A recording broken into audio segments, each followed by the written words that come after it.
नमस्कार, आप देख रहे हैं आज तक। मैं हूं गौरव सावंत। हमारी एक खास पेशकश इस समय यूक्रेन के दूसरे सबसे बड़े शहर खार्किव से आ रही है और ये रूस की सीमा से महज 25 मील दूर है।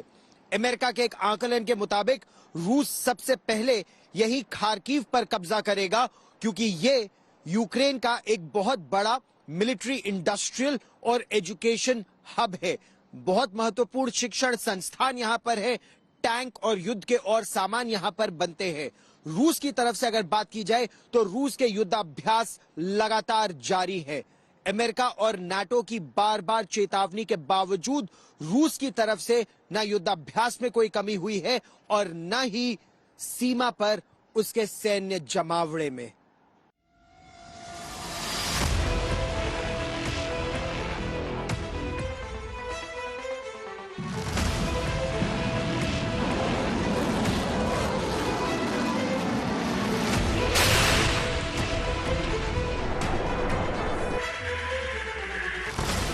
जिसकी पिक्चर यूक्रेन के लिए खौफनाक हो सकती है। महायुद्ध के खतरे की आहट से उपजे माहौल में रूस युद्धाभ्यास करके अपनी शक्ति का प्रदर्शन कर रहा है।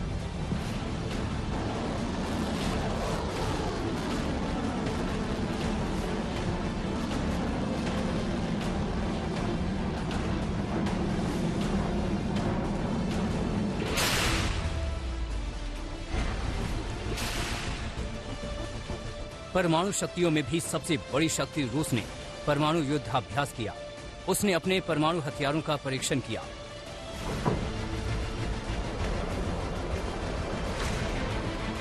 रूसी भाषा में कमांड दिए गए और फिर परमाणु हथियार ले जाने में सक्षम मिसाइलों का बटन दबाया गया।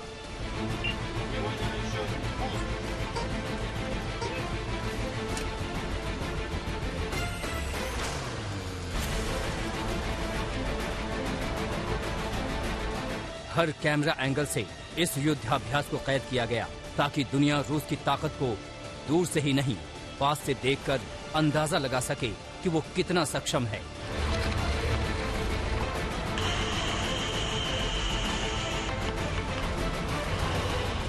रूस ने इंटरकॉन्टिनेंटल बैलिस्टिक मिसाइलों का भी परीक्षण किया, यानी एक महाद्वीप से दूसरे महाद्वीप के किसी भी शहर पर हमला करने में काबिल मिसाइलें। इस मिसाइल के जरिए वो दुनिया भर के देशों को अपने हमले की रेंज बता रहा है।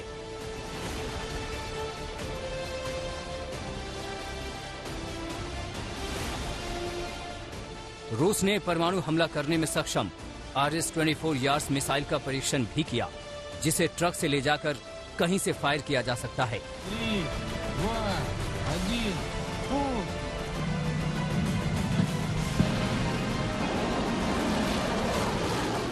2 दिन पहले ही रूस ने हाइपरसोनिक मिसाइल का भी सफलतापूर्वक परीक्षण किया है। अपनी इस मिसाइल ताकत पर पुतिन ने खुद निगाह रखी।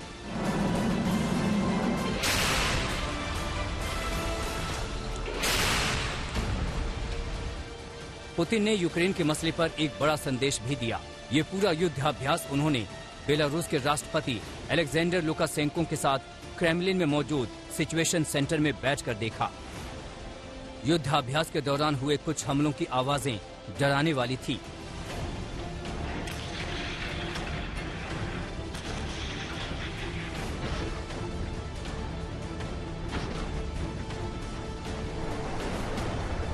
हवाई हमले का युद्धाभ्यास इतना सटीक किया गया कि ऐसा लगा कि अगर यूक्रेन पर हवाई हमले हुए तो कुछ इस तरह से ही होंगे।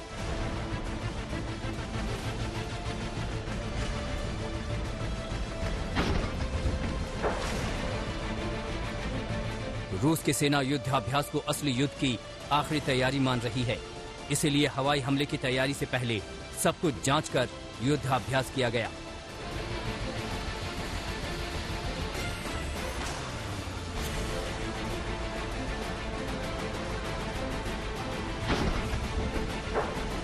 हर तरह के विमानों का परीक्षण किया गया ताकि असली युद्ध में वो अपना कौशल दिखा सके।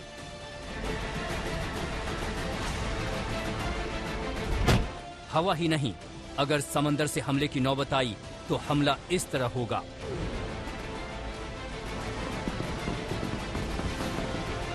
समंदर से भी हमला करने के लिए रूस पूरी तरह तैयारी कर चुका है। समंदर से उसने अपने दुश्मन पर हमला करने के लिए मिसाइलों का टेस्ट किया। अपने जहाजों से मिसाइलें फायर करके उसने टारगेट को ध्वस्त किया। अपनी सबमरीन को समंदर में उतारकर उसकी क्षमता भी जांची।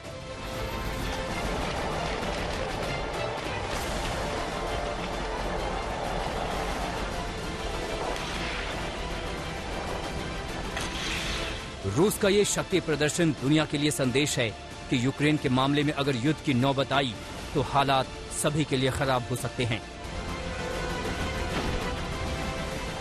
ये युद्धाभ्यास एक इशारा है अमेरिका और यूरोपीय देशों के लिए कि अगर रूस पर दबाव बनाने की कोशिश हुई तो नतीजे खतरनाक हो सकते हैं।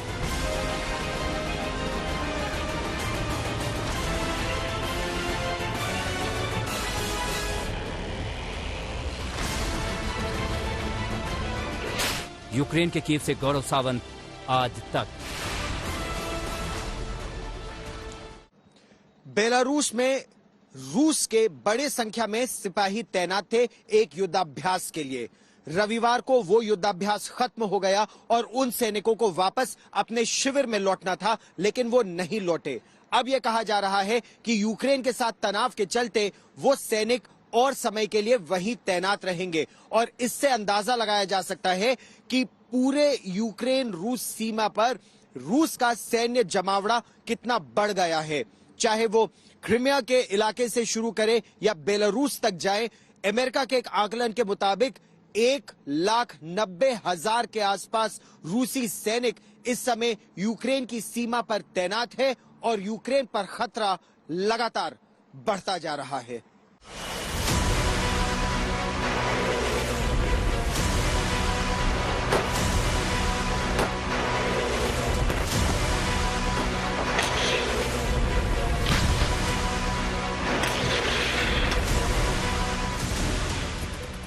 एक बड़ी जंग की तैयारी कर चुका है रूस। यूक्रेन से लगी सीमा पर अलर्ट रूसी जवान। रूस यूक्रेन में युद्ध टालने की कोशिशें तेज। मिलेंगे पुतिन बाइडेन, बनेगी सुलह की बात। रूस यूक्रेन के बीच युद्ध को टालने की कोशिशों का एक बड़ा असर हुआ है। भारी तनाव के बीच ये बात पक्की हो गई है कि अमेरिकी राष्ट्रपति बाइडेन और रूसी राष्ट्रपति पुतिन मिलेंगे। दोनों आमने सामने होंगे। उनमें महायुद्ध जैसे ताजा हालात को टालने पर बात होगी।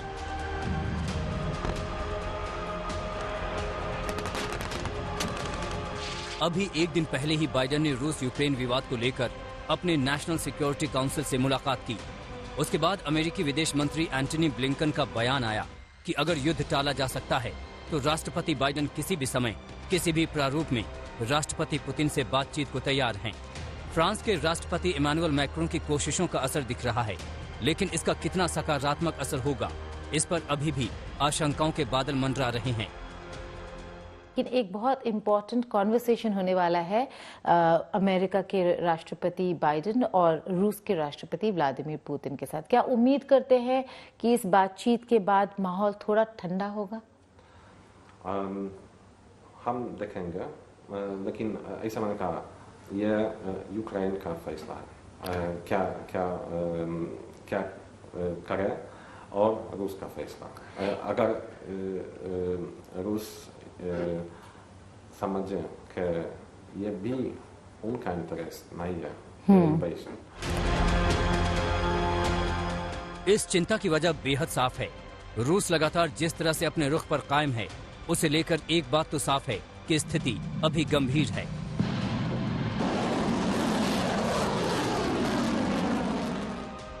अब इन ताजा सैटेलाइट तस्वीरों को देखिए और समझिए। सुलोटी इलाके की ये दो तस्वीरें गवाह दे रही हैं कि रूस ने 13 फरवरी को जिस जगह पर जबरदस्त तैनाती की थी, अब वहां तैनाती में कमी आई है। लेकिन रूसी फौज ने 15 से 30 किलोमीटर की रेंज में बसे दूसरे इलाकों में अपनी पोजीशन अभी भी बरकरार रखी है। यूक्रेन सीमा से 15 किलोमीटर दूर उत्तर में बसे वाल्यकी की ताजा सैटेलाइट तस्वीरों में देखा जा सकता है कि वहां इन दिनों मिलिट्री मूवमेंट है।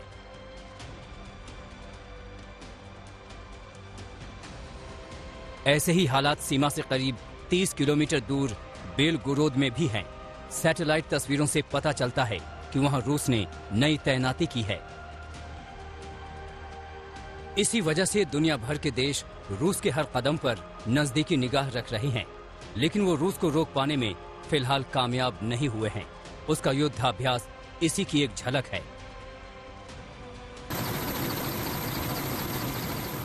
रूस के युद्धाभ्यास के बीच यूक्रेन की सीमा पर होने वाली गोलीबारी बड़ी चिंता है।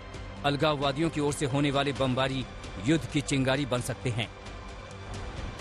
पूर्वी यूक्रेन के नोवोलुहांस्क का हाल जानने के लिए दुनिया भर की मीडिया पहुंची थी, लेकिन वहां जब अचानक बमबारी शुरू हो गई तो हालात खराब हो गए।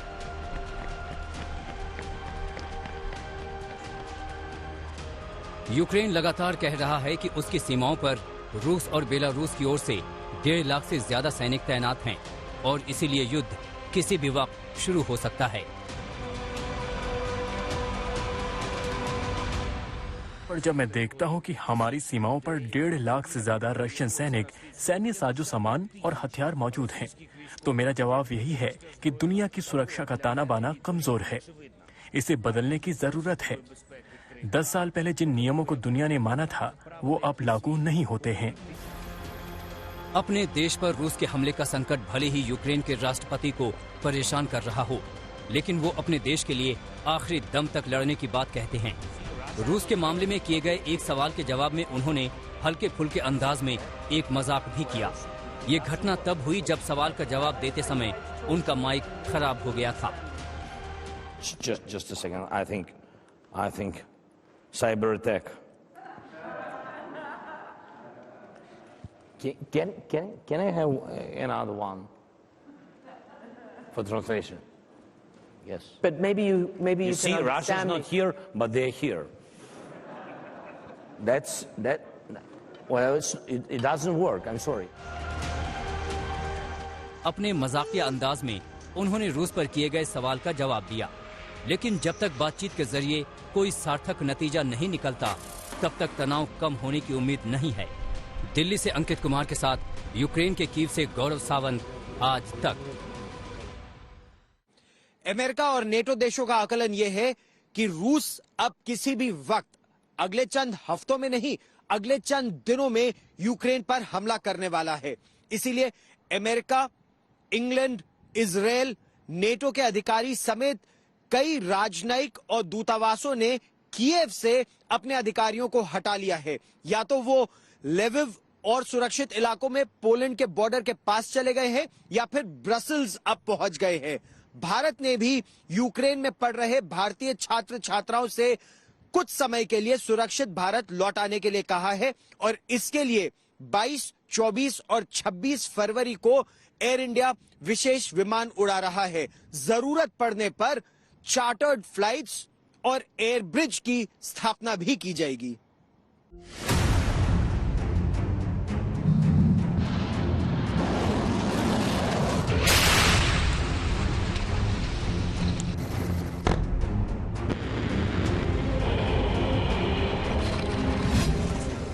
रूस के साथ बढ़ते तनाव के बीच यूक्रेन के कीव से लोगों का पलायन जारी है।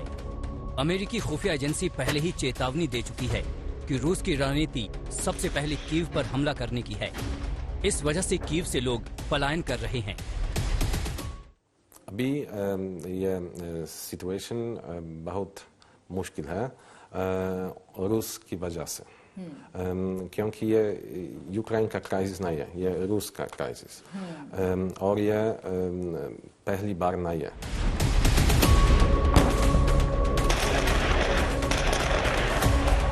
रूस और यूक्रेन के बीच तनाव खतरनाक स्तर पर है, तभी भारत ने अपने लोगों को वहां से निकालने की एडवाइजरी जारी कर चुका है। यूक्रेन में बड़ी संख्या में भारतीय छात्र पढ़ते हैं। मौजूदा संकट में उनकी सुरक्षा बड़ी चिंता बनी हुई है। अब उन्हें यूक्रेन से निकालने के लिए भारत ने एयर इंडिया के जरिए 22, 24 और 26 फरवरी को विशेष उड़ानों की व्यवस्था की है। यूक्रेन में भारत का दूतावास भी फिलहाल एक्टिव मोड में है। भारत सरकार ने अब एक एडवाइजरी जारी की है इंडियन एम्बेसी ने कि बच्चों को, भारतीय छात्र छात्राओं को अब भारत जाना चाहिए। जी, मेरा नाम मालविका है। मैं यहाँ पे यूनिवर्सिटी में फर्स्ट ईयर मेडिकल स्टूडेंट हूँ और फिलहाल तो हमें किसी को भी डर नहीं लग रहा है, लेकिन घर वाले इंडिया में परेशान हो रहे हैं बिकॉज मीडिया जो भी दिखा रहा है वो काफी उन पर असर कर रहा है और ऑब्वियसली वो लोग काफी परेशान हैं। तो क्या आप घर जाना चाहती हैं या यही रहना चाहती हैं? जी, अगर सिचुएशन अगर ज्यादा सीरियस हुआ तो मैं भी घर जाना चाहूंगी।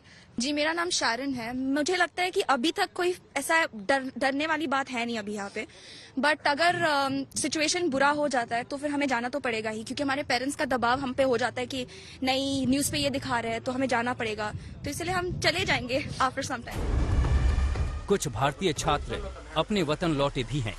उन्हीं में से एक हैं वडोदरा की आस्था सिन्हा, जो पिछले दिसंबर में ही मेडिकल की पढ़ाई करने यूक्रेन गई थीं, लेकिन हालात बिगड़े तो वो वापस चली आईं। इस बड़ी खबर पर लगातार रहेगी नजर। फिलहाल खार्किव से हमारी इस खास पेशकश में इतना ही।